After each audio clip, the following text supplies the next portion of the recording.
दोस्तों, आज की कहानी बहुत ही रोमांटिक कहानी है एल, तो प्लीज़ अंत तक बने रहे एल, बहुत मज़ा आएगा। मेरा नाम निशा है।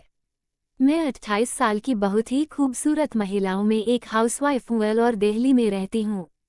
मेरे पति एक कंपनी में जॉब करते हैं, वो अलग अलग शहरों में जाते रहते हैं। मेरी एक 2 साल की बेटी है, इसके अलावा घर में मेरे सास ससुर हैं। भगवान की दया से पैसों की कोई कमी नहीं। घर गृहस्थी बहुत अच्छे से चल रहा है, बस जीवन में एक ही कमी है कि मेरे पति कई कई दिन घर से बाहर रहते हैं। मेरा मायका सीतापुर में है। पिछले महीने की एक सुबह मेरे मायके से मेरी माँ का फ़ोन आया कि आयुष का एग्जाम है दिल्ली में, अगर तुम्हें कोई दिक्कत ना हो तो वह तुम्हारे पास ही कुछ दिन रुक जाएगा। मैंने कहा, मम्मी इसमें दिक्कत कैसी, आयुष मेरे पास आराम से रुक सकता है। मैं बहुत खुश थी कि मायके से कोई आ रहा है, उस दिन तो अकेलेपन से निजात मिलेगी। आयुष के बारे में यहाँ आपको बता दूं कि वह सीतापुर में मेरे साथ ही स्कूल में पढ़ता था। उसके पापा और मेरे पापा दोनों साथ में ही जॉब करते थे, इसलिए उसके साथ घरेलू संबंध थे। 12th के बाद मैंने BA में एडमिशन लिया और वह बीटेक करने मुंबई चला गया। फिर कुछ साल बाद मेरी शादी हो गई। मेरी शादी 4 साल पहले हुई थी। शादी के बाद मैं उससे एक बार ही मिल पाई हूँ। अब पहली बार वह मेरी ससुराल में आ रहा था, मेरे साथ ससुर जो कुछ दिन के लिए बाहर तीर्थ करने गए थे। मैंने उन्हें फ़ोन करके बताया, वह भी बहुत खुश हुए। बोले, अच्छा है, अब मुझे तुम्हारी चिंता नहीं होगी। अगली सुबह आयुष आ गया। जैसे ही मैंने दरवाज़ा खोला, मुझे देखते ही आयुष मुझसे लिपट गया। मैंने कहा, आयुष तू तो मुझसे भी लंबा हो गया है लेकिन तेरा बचपना नहीं गया। आयुष ने मेरी बेटी को गोद में ले लिया। इस बीच मेरी बेटी आयुष से बहुत घुल मिल गई। आयुष फ्रेश होने के लिए चला गया। मैंने चाय बनाई और दोनों चाय पीते हुए बातें करने लगे। पुरानी बातों को याद करके हम दोनों ही बहुत खुश हो रहे थे। दोस्तों, कहानी बनाने में बहुत मेहनत लगती है। अगर आप एक हिंदुस्तानी है तो कहानी के अंत में जय हिंद जय भारत जरूर लिखिए। फिर मैं घर के कामों में व्यस्त हो गई और वह आराम करने लगा। रात को 9 बजे थे। हम दोनों ने डिनर साथ में ही किया और सोने की तैयारी करने लगे। मैंने कहा, आयुष तुम मेरे बेडरूम में ही सो जाओ, मेरा बेडरूम काफ़ी बड़ा है और स्कूल के टाइम की बातें करेंगे।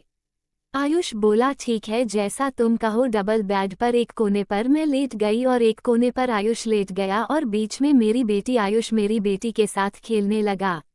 मैंने कहा, आयुष अब कल खेलना, इसे मैं सुला देती हूँ। थोड़ी देर में मेरी बेटी सो गई। हम लोग स्कूल के दोस्तों की बातें करने लगे, कौन कहाँ क्या कर रहा है वगैरह वगैरह। थोड़ी देर में आयुष को नींद आने लगी और बोला, अब मैं सो रहा हूँ। मैंने लाइट बंद कर दी और नाइट लैंप जला दिया। आयुष सोते हुए बहुत अच्छा लग रहा। गोरे गोरे गाल और पतले पतले होठ, इतना काफ़ी था।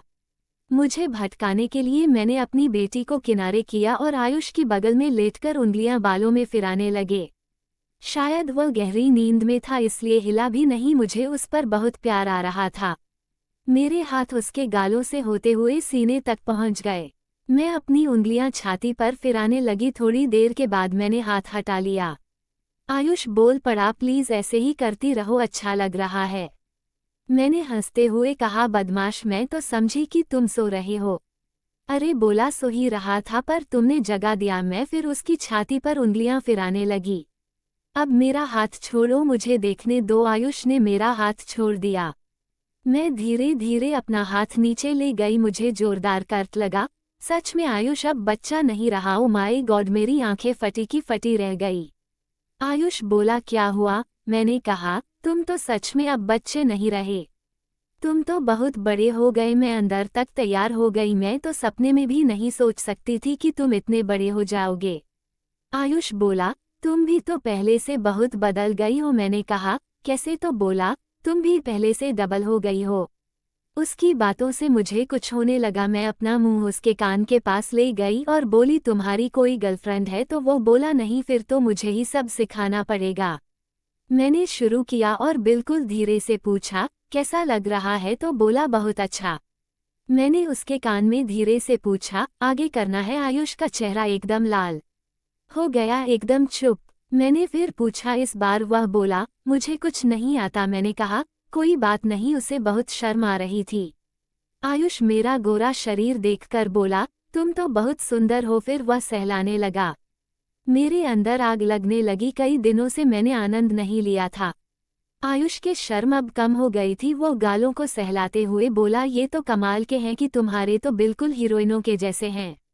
अब खेल शुरू हो चुका था और मुझे बड़ा मजा आने लगा। मैंने बोला, देखो आयुष, अब ये शर्म छोड़ दो, जो करना है जल्दी से करो। मैंने आयुष को सीधे लेटा दिया। मैं तुम्हें मजा देती हूँ। आयुष के बदन में जो बिजली सी दौड़ गई। मैंने कहा, परेशान मत हो, थोड़ी देर बाद बड़ा मजा आएगा। दोनों पसीने से तरबतर हो गए। मेरा शरीर कांपने लगा। थोड़ी देर के बाद हम दोनों ही निढाल हो गए थे। मैं बोली, आयुष, इतना मजा तो आज तक कभी नहीं आया। तुम बहुत अच्छे हो आज। मैं भी आज बहुत खुश हूँ। मैं तो कभी सपने में भी नहीं सोच सकता था कि ऐसा कभी होगा। मैंने हंसते हुए कहा, आयुष, सच में आज तूने वह मजा दिया है जिसे मैं कभी नहीं भूल पाऊंगी। फिर हम दोनों फ्रेश होकर सो गए। 4 दिन आयुष मेरे घर पर रुका। सारा दिन हम दोनों ने खूब एंजॉय किया। कैसी लगी आपको ये कहानी कमेंट करके जरूर बताएं। धन्यवाद। जय हिंद, जय भारत।